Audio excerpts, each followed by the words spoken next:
wabarakatuh. Perkenalkan, nama saya Alfianita. Saat ini saya sedang bersama narasumber saya.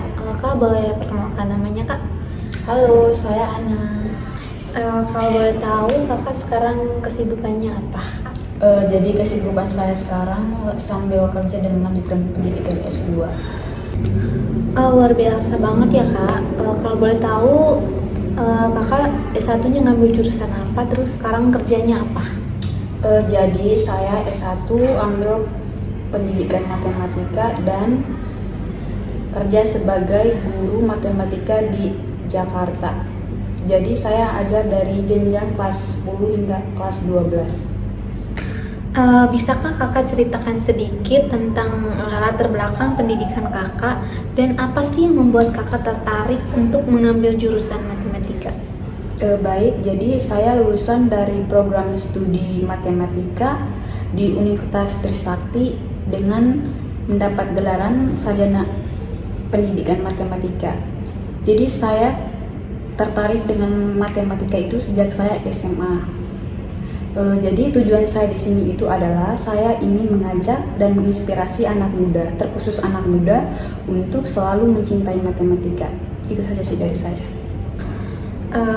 Kalau boleh tahu, apa sih kesulitan atau tantangan yang Kakak hadapi saat mengajar? Terima kasih. Jadi kesulitan yang saya hadapi selama saya mengajar adalah mungkin yang pertama salah satunya adalah kurangnya minat atau ketertarikan siswa untuk belajar matematika. Itu yang pertama. Terus yang kedua, mahasiswa kurang paham tentang konsep-konsep dasar matematika itu sendiri. Jadi terkadang saya, contoh konkretnya, saya memberikan tugas, misalnya tugas rumah. Nah, habis ketika sampai di sekolah, kita membahas tugas itu. Nah, setelah dibahas, ternyata pada umumnya mahasiswa itu tidak mengulang kembali materi yang saya sampaikan gitu. Ketika sampai di rumah, mereka tidak mengulang atau mencakar kembali materi yang telah saya sampaikan. Jadi, disitulah kurangnya pemahaman konsep-konsep dasar atau mahasiswa tidak mengulang kembali materi yang saya sampaikan. Oke, baik. Jadi karena ini kan kuliah sambil kerja juga kan. Jadi apa sih kesulitan atau tantangan yang Kakak hadapi selama proses Kakak itu? Baik, jadi menurut saya pribadi ya, kesulitan yang saya hadapi selama saya menjalankan kuliah sambil kerja itu mungkin waktu.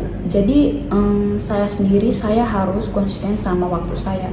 Jadi ketika saya kerja, saya harus konsisten sama kerjaan saya, dan ketika saya kuliah, saya harus konsisten sama kuliah saya. Jadi misalnya saya sambil kerja dan ketika itu bersamaan sama kuliah saya gitu. Problemnya di situ. Jadi kalau ketika jadwal saya kerja terus jadwal kuliahnya juga bersamaan gitu.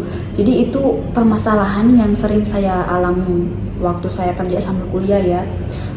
Tapi kita bisa mengkelirkan masalah itu dengan cara kita bisa berbicara atau berkomunikasi dengan atasan kita. Kalau kita misalnya ya Pak, saya mau maaf izin ya, hari ini saya tidak masuk karena saya ada bersamaan sama kuliah saya gitu. Jadi kita diberi keringanan sama atasan kita untuk kuliah. Itu yang pertama. Dan yang kedua, kalau misalnya pulang kerja capek-capek kan, terus harus mengerjakan tugas gitu, itu juga membuat kita tidak konsen dengan kuliah kita gitu. Tapi kalau kita menikmati dengan baik ya, mungkin kalau saya pribadi sih saya enjoy sama kehidupan saya yang sekarang gitu, kerja sambil kuliah gitu. Apalagi masih sangat muda ya, kita sebagai perempuan harus melanjutkan karir kita gitu. Soal jodoh itu belakangan ya, kalau dari saya ya. Untuk teman-teman yang lain yang kalau mau nikah muda boleh, tapi kalau untuk saya sendiri soal jodoh itu urusan belakangan. Saya lebih mementingkan pendidikan sama karir saya gitu.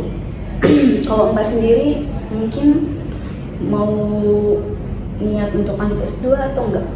Saya sih niat sih, cuman nanti aja deh setelah lulus S1 dulu baru dipikirkan lagi gitu.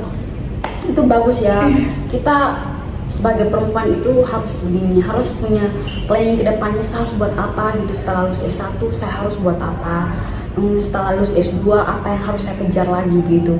Jadi biasanya manusia itu tidak pernah puas apa yang ada ya. Semoga dengan tidak kepuasan itu, dengan pendidikan itu kita sama gitu. Kalau setelah saya lulus S2 saya harus S3 gitu. Jadi kita punya rasa untuk memperoleh sesuatu itu, kita tidak pernah puas. Mungkin itu dari saya. Terima kasih ya Mbak Foni sudah memilih saya sebagai narasumber untuk mengerjakan tugasnya. Oke Mbak Kak Ana, terima kasih ya sudah membantu saya untuk menjadi narasumber saya. Oke, assalamualaikum warahmatullahi wabarakatuh.